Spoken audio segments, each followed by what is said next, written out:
Здравейте хора, аз съм Даниел.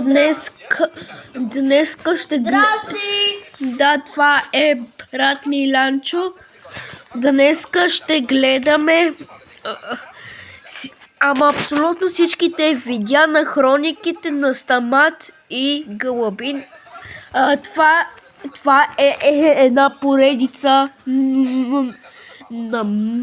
на мъци, която е започнала преди 6-7 години. Некой гледай ми винята! Некой гледай ми ги!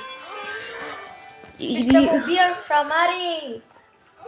Ето го е новото видео. Започваме го от начало. Така. Мъци! И да ви кажа, ще се спускат от смяхто. Гълъбине бе, какво само тичаш тук да ми дигаш прав? Тате, много се притеснявам, днеска ми изпита за шофьорска книжка, нямам представа кой ще ми бъде инструктора.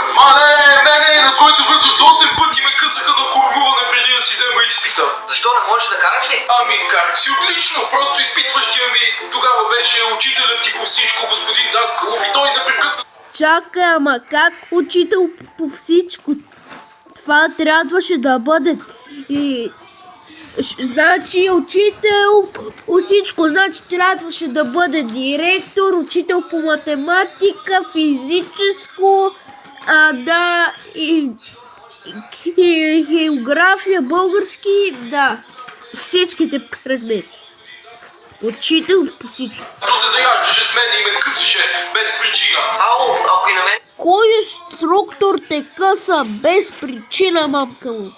Даскалов. Спокойно, няма какво да се Кой учител се казва Даскалов? притесняваш точно след 7-я път, в който ме скъса, го уволниха за това, че иска пари от младите шофьори, за да ги пускат. Иска пари от младите шофьори, ако той е Даскалов и на мен ми се падне. Да продължат, така че няма как да ти се падне той. О, слава богу, значи ще мина. Със сигурност, дайте, успех.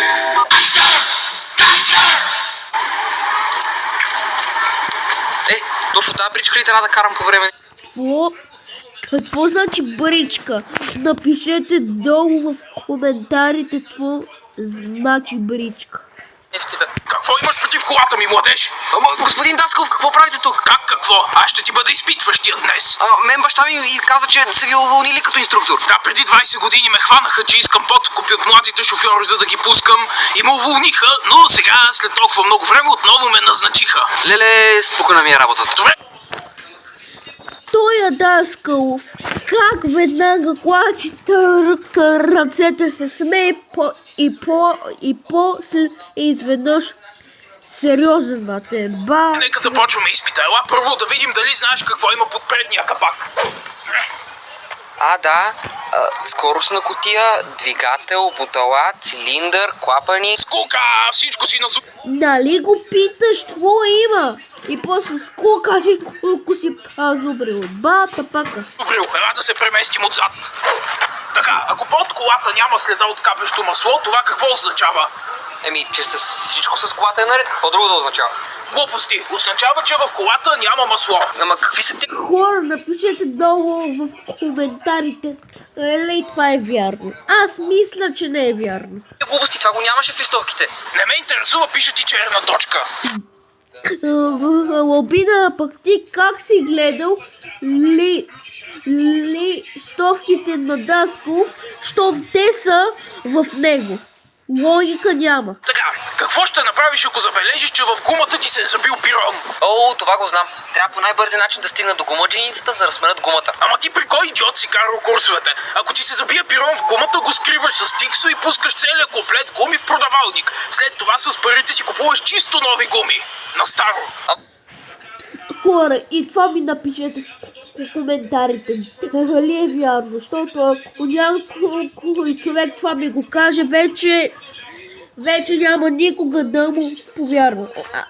Ама никога няма. Господине, какви са тия шашми и далавери? Не може да учите младите шофьори на такива работи. Аз не ви изпитвам просто на каране на кола. Не се опитвам да ви направя най-обикновени шофьори, а шофьори в България.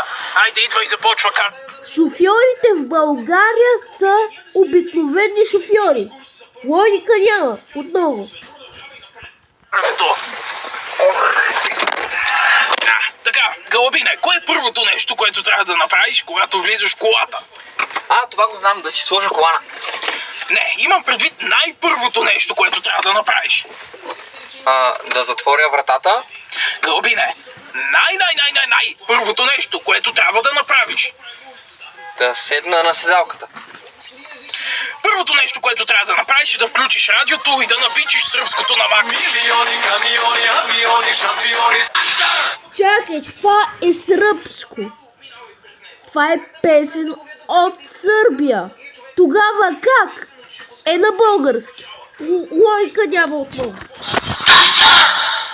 Добре, от тук завий наляво.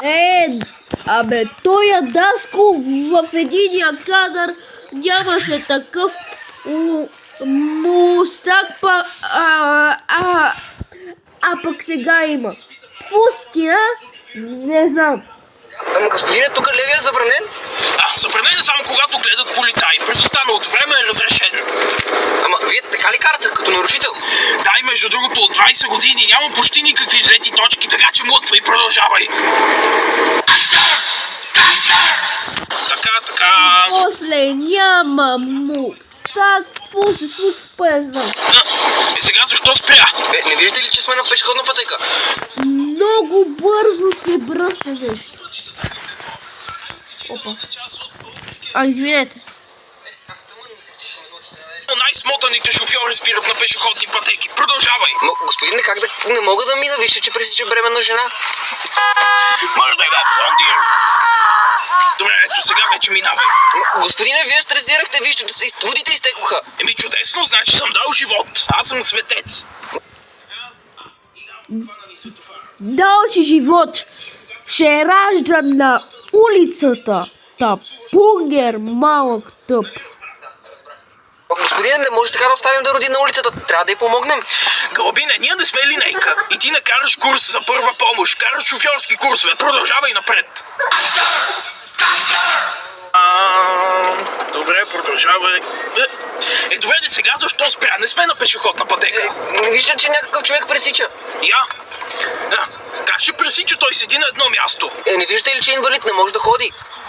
Като не може да ходи, да мръдне 3 метра вляво на тротуар и там да не може да ходи колкото си иска, какво прави на улицата? Как да мръдне, щом не може да ходи? Това ми каже. Как да мръдне? Мърдай бе, охлюв! Господине, вижте, заради вас падна посред на улицата. Трябва да му помогнем. Чакай, стой малко. Добрият шофьор никога не напуска колата си, особено по средата на улицата.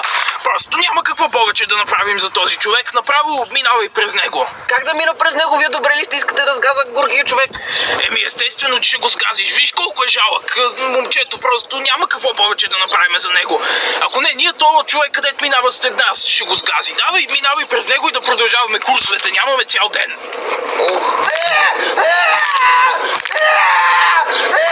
Чакай, нали е паднал по средата на улицата, а пък сега що се чува все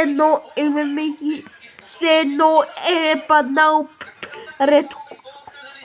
ред колата й. Това е малко странно. Добре, дойде време да те изпитам на най-важната част от шофирането в България. Така ли? Какво е то? Псуването по пътищата, какво? Това е най-отличителната част от българския шофьор. Аз тъмън мислех, че ще ме научите на нещо полезно. Гледай, то те засече. Да ти пушар спудано, ти гният кокалите в на майка ти. Ето сега опитай и ти. Ах ти, долен мерзавец. Напишете ми също в коментарите какво значи мързавец. И също и извинете за гласа ми, защото много го заеквам. И защото имам проблеми с гласа, извинете.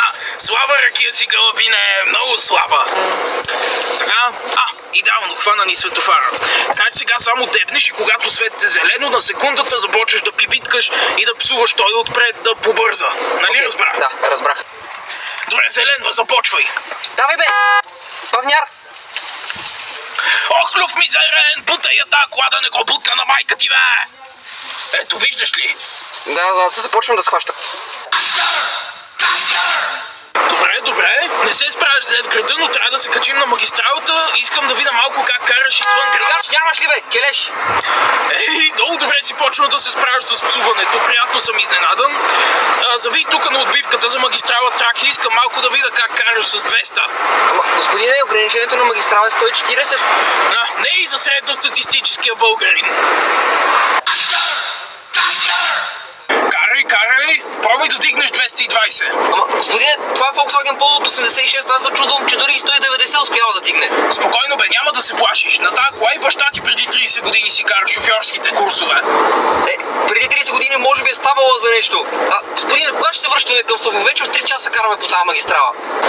Ето там отбивката за Бургас, по нея. Господине, какъв Бургас? Вие на море ли отивате?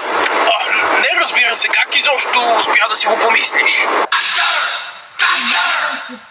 Добре, стар Бургас, виж, усеща се морето. Чудно. Те са на Бургас, а пък тук има само някакви дървета, само някакви сгради и буквално се вижда, че е Бургас. И да ви кажа, защото това видео е снимано януари месец. Кога се връщаме? Стоп, отбий тука. Ще се връщаш сам, Галабине, защото вече имам пълна вяра в теб и способностите ти на шофьор. Ама, как така сам? Вие само ме използвахте да ви закарам на море безплатно. Браво бе, мозък. За 4 часа по магистралата не можа ли да се сетиш каква ми е идеята? Ама, не може така. Аз ще се оплача от вас на полицията. Аз пък ще се оплача от тебе, че преди малко сгази безпомощен инвалид на улицата. Ама... И между другото, скъсан си. Другата седмица може да пробваш отново и този път ела до тук да ме върнеш до София. Айде със здраве и приятна лятна ваканция. Добре, хора, това беше цялото видео. Абонирайте се за канала Скамбанката, оставете по един лайк, коментирайте под видеото и от мене чао!